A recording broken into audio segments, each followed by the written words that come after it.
Welcome to Monday, and I hope everyone had a great weekend. I did. Didn't go many places, didn't do much. Went to the grocery store this morning to get some extra things. That's about it. We've got a whole week of a bunch of great food planned. I'm just so thrilled at how many of you are really watching this show and how many people I'm getting questions of how to do things and recipes and stuff like that. So keep the questions coming. I am showing it at 6:30 every night pretty much, except Friday I fell asleep. Are you guys finding you're sleeping more than you normally do? I'm doing like 9 to 10 hours a night when I normally am strict on 8. So you get kind of lethargic. So Friday, my mom texted me and said, I'm waiting right at about 6:25, and I realized, I hadn't even uploaded the show or anything. So that's why it went on late. But it was a dessert, a quick Easter dessert. We did have Easter and Passover this past week. It was interesting to see how people were decorating eggs. There was one egg decorating that my mom was talking about where you took Cool Whip and put the dye into it, swirled it around, and rolled the eggs in the Cool Whip, and then it made the eggs dyed. I was looking on YouTube, and it looks interesting. But next year, I'm going to do the eggs with natural beets and onions and things like that. So what we have tonight is basil, pesto sauce. And what I love about this is because you always have, in California, you have a lot of pesto or basil left over, and I stripped my basil plant that I had to make this dish. And I'm going to pair it with a chicken dish. So what we're going to do first is do the chicken real quick, and then I'll go to the basil. So, and basil sauce lasts forever. I've got some in my in the refrigerator right now. So here we go. First, we're going to do a Panko pine nut crusted chicken breast. And I'm only going to do 2 because it's for Neil and my dinner tonight. And my neighbors that are watching, sorry, we're only making it for us tonight. I always send them cookies and things like that over, so we'll have stuff later on in the week. So we've got chicken breasts, Panko crumbs. Now, Panko, you hear about it all the time. The other night when I used breadcrumbs, I said, don't use Panko. If you look at the Panko, they're crunchy. It's almost like sawdust. It's kind of, it's crunchy. Let's put it that way. And these, you used to only be able to find them on the international aisle, close to the Japanese food. But they're putting it by the regular bread crumbs aisle. Then we have our pine nuts that I've already taken and crushed them. And I toasted them so we get the oils coming out. Then we have an egg and milk or cream. And we have our chicken breast. So all we're going to do is blend these 2 dry mixtures together first. And then we will coat this. Now, after you coat stuff, chicken or poultry in anything, throw it out. You cannot save it. You've got the uncooked chicken. Now, beef, I still wouldn't save it, but just make enough of what you need. And the rest, dump. You dare eat it raw. So we're gonna take the egg and the milk or cream, blend that together. So we're gonna make this coating. It's just simple coating. Now, I have watched so many people do this. Sometimes they do the dry first, the wet first, then back to the dry. Sometimes they do the wet first, the dry first, and they go back and forth. Whatever way your grandmother taught you. Grandmothers were never wrong, I understand. So I've been teaching this, and when I'll teach it, people say, I always do the pan coating first, and then I make it wet, then I go back to the pan coating. Whatever you want to do, I really don't care. Don't even put anything on. I'm not coming over to your house for dinner, so I really don't care. So the way I do it is I dip it in the crumbs, just to get a little bit of crumb on top. And you can see it doesn't coat very well, but I just do it a little bit. Then I do on the wet, the egg. Make sure I get the edges. These are skinless breasts. I found some. We're getting more food now, which is nice. Our whole meat department is open, and we don't have anything Still toilet paper. I would like to see the people that are collecting all the toilet paper. Whoever's doing that. There's a restaurant chain that will be in my next book. It's a diner called Norms. And they have, this last week, if you spend $10 at Norms to go, there's a little piece of chicken. You can do that one too. Oh, I did do the coating first, didn't I? I don't remember. So, no, I didn't. It's not sticking as well. So let me do it one more time with the egg. So Norms, they're doing this special. I don't know if they're still doing it or if it was just last week. But you buy $10 and they bring it out to your car, anything they do. And Norms started in 1946. And they give you a whole flat of eggs. That's 60 eggs. You get $10 of food and the flat.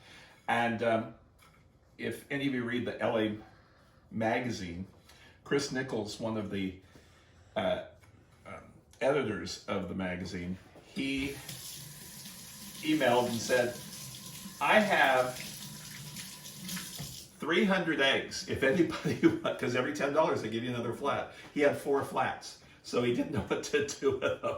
So I saw him over the weekend. He was doing egg decorating. So anyway, we're going to take this, put it in a 400-degree oven until it's done, 145 in center. It takes about 25 minutes. So we'll throw this in. And I will do my timer because for 20 minutes, and then I'll come back to it. Now we're going to make our basil pesto. I was at Italy, and you've heard those chains. There's one. The first one was in New York. Italy, they have them all over the place. It's Italy with Italy. And so they had, Neil and I went, Neil's here too, in case you're wondering. Yep, there's Neil's fingers. Somebody asked if you were going to cook with me, and I said, who would take care of the camera? So we went to Italy, and they had pesto, but it was pistachio pesto, which was really, really good. So I came home and created the recipe. So I'll put that on the blog too for you. But here's our basil. Now, the basil you want to take, and you take all of the basil leaves off. You do not want to do the stems. And sometimes if your basil has been sitting, it'll flower in the dead center there. Take the flowering off and don't use it. Use that for decorative parts. Stem, bad. Throw that out. So we've got that. We've got Italian parsley that I've washed.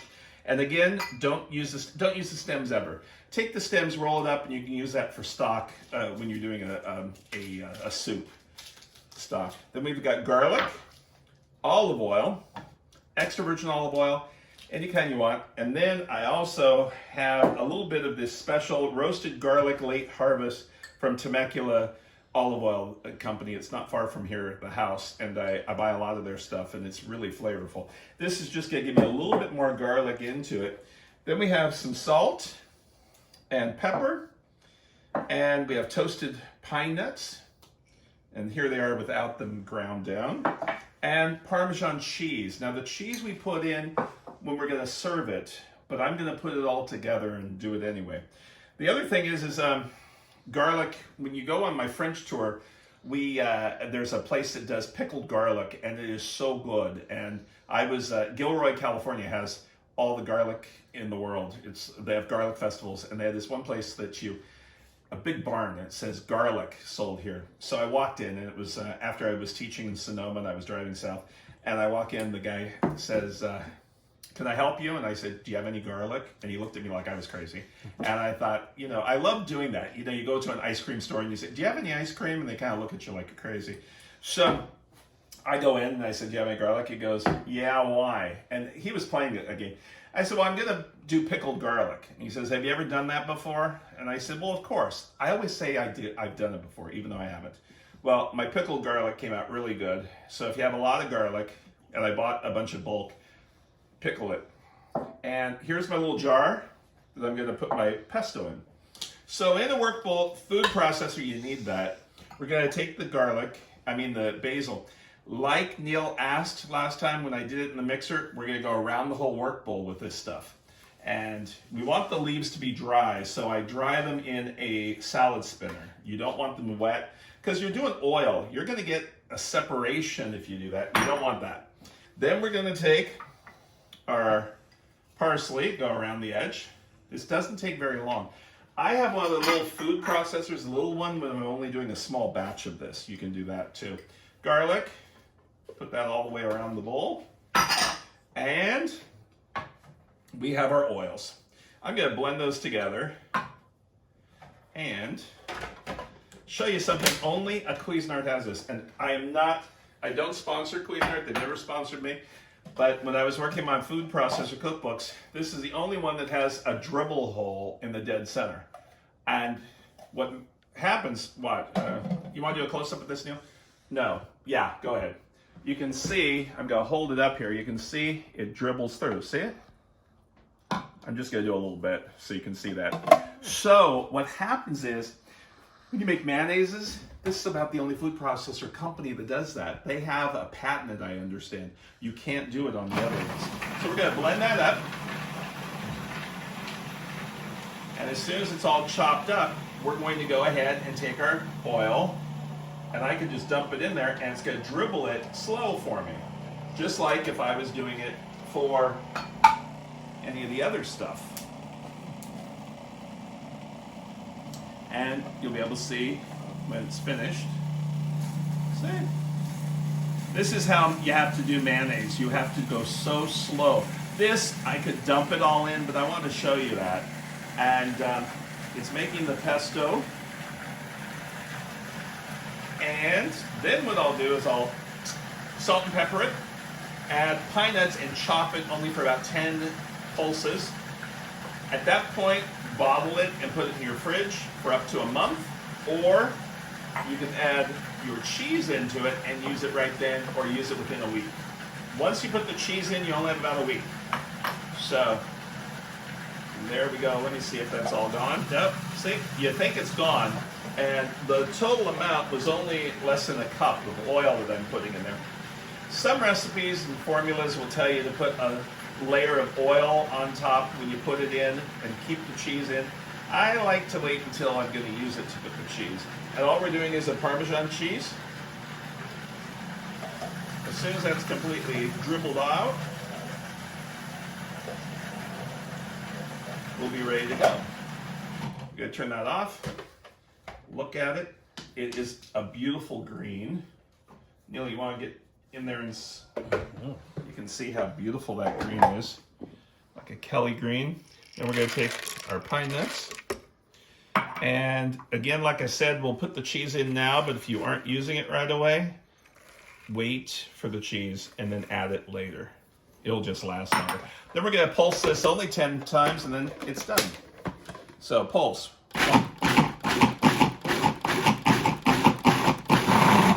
I know you all were counting, weren't you? And there is our pesto. Now, if you'd like, you can add some more oil to this. If you have, if you think it's too thick for you. I haven't salt and peppered it yet, so I'm gonna take a little bit of salt. And make sure those pine nuts are roasted already. Just put them in the oven, 350, until you start smelling them, the aroma. Clean your edge, just like that. Alrighty, now let's put it in our jar.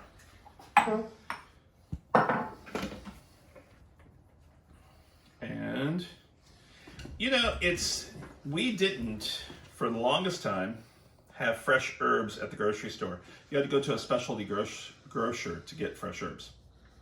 Only chefs really had it. So this is, when you're gonna store it, that'll be for a week, just like this. If you're going longer than a week, don't put the cheese in. And I think you've gotten that already. And then I'm gonna use my canning jar. I have a lot of jars in the garage that I do all these different things. And sometimes you can take a pen and put it down, but just refrigerate this and that will last for a little while. The rest in here I'm gonna use for tonight's recipe. Head Neil's clapping, he's excited. It's the way I get him to be my photographer. So there's that. And we will add that to our recipe. So what we're going to do is the chicken, when it comes out, we're going to make a little bit of a sauce with this, with some heavy cream. We're just going to warm it up and place it on top of our chicken breast. And we're going to add a little bit of allspice to the flavoring. And we've got a fresh dried allspice and then our microplane. So we'll be right back. When the chicken comes out, we'll be finishing it up.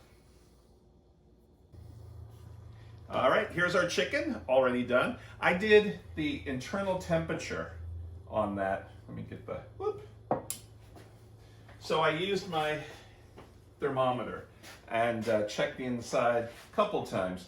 I tell you 25 minutes, it took about 24 minutes, if we're gonna be technical, at the 400 degrees. So now we're gonna take and make our pesto cream sauce. You could take the pesto by itself and put it on. We're gonna let it sit there. We're gonna take heavy cream. If you don't do heavy cream, it's not gonna be that good. So we're gonna take about a half a cup of our pesto. We're gonna heat that up. And we're gonna take some of our nutmeg. A little bit in there. Fresh nutmeg. The aroma of the fresh nutmeg with this is so good. You gotta stir that up until it starts to bubble.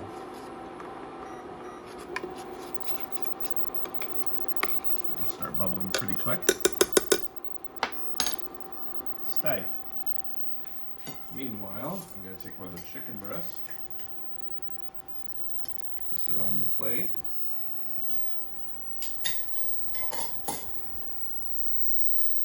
Hey, supposed to move. It's starting to bubble right now. You don't want it to boil because, and you also, if you pull that sauce out of the refrigerator and add to the cream, it curdles. So you don't want that to happen. So just like that. And then we will add sauce to the top. Just like that.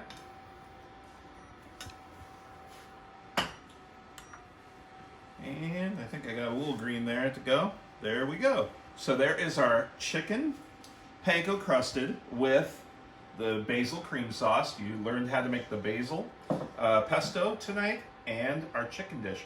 We served this on the World Cruise, I think about 5 years ago in the dining room. So since nobody's on the World Cruise right now, you can make it yourself. Take care and we'll see you tomorrow.